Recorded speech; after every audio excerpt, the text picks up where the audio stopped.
तो दिल्ली सरकार के फंडेड कॉलेज के शिक्षकों और छात्र सोसाइटी फंड से वेतन देने के सरकार के फैसले के खिलाफ छात्र एकजुट हुए। दूसू और एबीवीपी ने इस फैसले का विरोध करते हुए फैसले को वापस लेने की मांग की। छात्र संगठन केजरीवाल सरकार के खिलाफ दिल्ली सचिवालय तक मार्च निकालेंगे और छात्र फंड से वेतन देने के इस फैसले का छात्र विरोध क्यों कर रहे हैं, ये जानने के लिए दूसू अध्यक्ष अक्षित दहिया और एबीवीपी के प्रदेश महामंत्री सिद्धार्थ यादव से टोटल न्यूज संवाददाता कुलदीप शर्मा की बातचीत। दिल्ली सरकार के कॉलेज में वेतन का विवाद जो है वो सुलझने का नाम नहीं ले रहा है और अब छात्र संगठन दिल्ली सरकार के उस फैसले के विरोध में आ गए हैं जिसमें दिल्ली सरकार ने ये कहा है कि छात्र सोसाइटी फंड का इस्तेमाल वेतन में किया जाएगा। मेरे साथ बातचीत करने के लिए डीसू के अध्यक्ष अक्षित दहिया है और मेरे साथ एबीवीपी के प्रदेश महामंत्री सिद्धार्थ यादव है। सबसे पहले अक्षित, आपसे जानना चाहेंगे छात्र इस सरकार के फैसले का विरोध क्यों कर रहे हैं?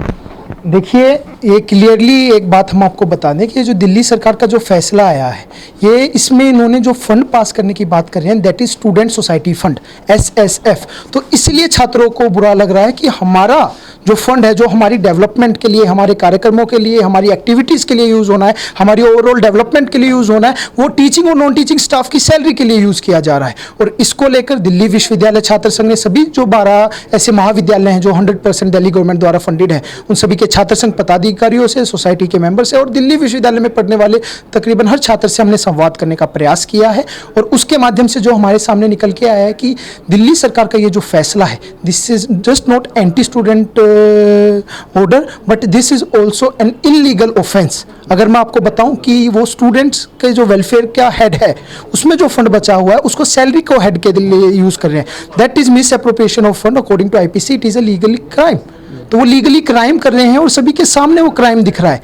और सिर्फ क्राइम करके ये भी नहीं बोल रहे हैं कि मतलब उस पर जस्टिफिकेशन जब हम मांग रहे हैं तो जस्टिफिकेशन तो छोड़िए, सीधा एक तुगलकी फरमान जारी कर देते हैं, नहीं ऐसा ही होगा, और सीधा डायरेक्शंस देते हैं कि जब तक वो स्टूडेंट वेलफेयर फंड नील नहीं हो जाता तब तक उसको यूज करते रहिए। ऐसा डायरेक्शन इन्होंने। ये लग रहा है कि अगर छात्रों का पैसा वेतन में दिया गया तो जब कॉलेज खुलेंगे तो जिन एक्टिविटीज़ में ये पैसा इस्तेमाल होता है वो सारी एक्टिविटीज़ कैसे होगी?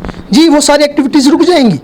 जितने भी एक्टिविटीज स्टूडेंट्स के वेलफेयर के लिए होती थी, सोसाइटीज़ को मिलती थी। दिल्ली विश्वविद्यालय सिर्फ अपनी एकेडमिक्स के लिए नहीं जाना जाता है, एकेडमिक्स से कई लार्ज स्केल पर यहाँ की करिकुलर एक्टिविटीज़, स्पोर्ट्स एक्टिविटीज़ के माध्यम से हमारे विश्वविद्यालय के छात्रों ने इस विश्वविद्यालय का नहीं अपने देश का भी नाम पूरे विश्व में रोशन किया है। तो वो सारी एक्टिविटीज़ अगर रोक दी जाएंगी और स्टूडेंट्स का मनोबल डाउन होगा, फंड रोकने से सिर्फ वो एक्टिविटीज़ नहीं रुकेंगी, उससे इनकी जो NAC की रैंकिंग है, NIRF की जो रैंकिंग होती है, अगर किसी कॉलेजेस के फंड्स रोके जाते हैं तो उस रैंकिंग में गिरावट आएगी।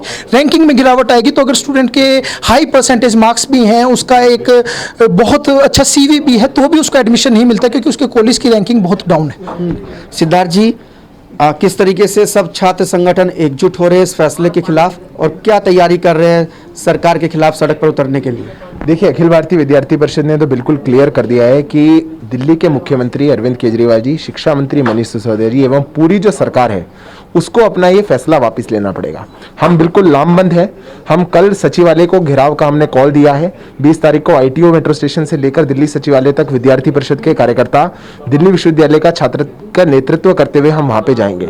हमने इसमें जितनी लीगैलिटीज हैं आज उसको भी प्रेस कॉन्फ्रेंस के माध्यम से रखा है। सफेद झूठ बोलने का काम दिल्ली सरकार छात्रों के साथ कर रही है। छात्रों को मोहरा बनाकर उनके पैसे पर जो आंख गड़ाए वो बैठी है और उनके पैसों से अपनी जिम्मेदारी को पूरा करना चाह रही है। अपने सर का जो घड़ा है वो कहीं और जाके वो फोड़ रही है। इस प्रकार का जो एक पूरा मिसमैनेजमेंट आज के उच्च शिक्षा में कर दिया है पूरे दिल्ली में, मुझे लगता है कि वो अपने आप में दुर्भाग्यपूर्ण है।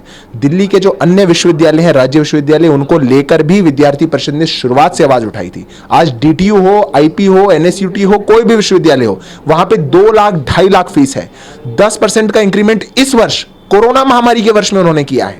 तो ये वेतन का विवाद खत्म कैसे होगा? टीचर्स को सैलरी मिलना भी जरूरी है। जी बिल्कुल जरूरी है। छात्रों का मनोबल भी इसमें बनाए रहना चाहिए। टीचर्स को सैलरी नहीं मिलने से क्वालिटी ऑफ एजुकेशन भी डाउन जाता है। विवाद तब खत्म होगा जब अरविंद केजरीवाल जी एक बड़ा सीना रखते हुए, छात्रों को नहीं नकारते हुए अपनी जिम्मेदारी का निर्वहन करेंगे। जैसे वर्षों से सैलरी सरकार देती आ रही थी ऐसे वो देंगे। प्राइवेटाइजेशन की ओर अगर वो धकेलना चाहेंगे, व्यापारीकरण करना चाहेंगे तो नहीं हो सकता। तो बिल्कुल दिल्ली सरकार के इस फैसले ने छात्रों को नाराज कर दिया है और छात्र अपनी नाराजगी जाहिर करने के लिए कल ITO से लेकर दिल्ली सचिवालय तक इस फैसले को वापस लेने की मांग को लेकर विरोध मार्च भी निकालेंगे। कैमरामैन राजेश के साथ कुलदीप शर्मा, टोटल न्यूज़, दिल्ली।